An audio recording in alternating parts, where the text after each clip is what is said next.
मुल्क हैं इसमें इन्वॉल्व हैं, और कोशिश ये की जा रही है जो पाकिस्तान के मसाइल हैं, फूड सिक्योरिटी के मसाइल जो आने वाले हैं, जो ऑलरेडी हैं, उनको एड्रेस किया जाए। तो इसी सिलसिले में मेरे ख्याल में अभी तक हजारों एकड़ जमीन स्पेशली चोलिस्तान में उसमें गंदम काश की गई है। तो मेरे ख्याल में आर्मी का एक लीडिंग रोल है। तो इसमें जो हमारे मसाइल हैं उसको इसमें एड्रेस किया जाएगा। इसमें एक हाई एफिशिएंसी इरिगेशन सिस्टम का कंसेप्ट भी है, नए नहरों का कंस्ट्रक्शन का इसमें है, इंफ्रास्ट्रक्चर की डेवलपमेंट भी है, और इसमें सीड्स का भी एक स्टडी एक अथॉरिटी बनने जा रही है जिससे ये कोशिश की जाए कि टॉप क्वालिटी सीड्स लेके जाएं। तो अल्टीमेट एम ये है कि पाकिस्तान को चीफ का विजन है कि पाकिस्तान को लश ग्रीन करना है, अनयूज गवर्नमेंट लैंड्स को रिक्लेम करना है। आर्मी के इसमें अपना कोई इंटरेस्ट नहीं है, इंटरेस्ट या अर्निंग कोई नहीं है, बिकॉज जो इससे रेवेन्यू जनरेट होगा it will go to the province.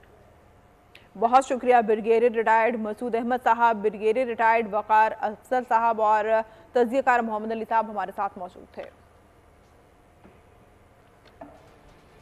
खबरों का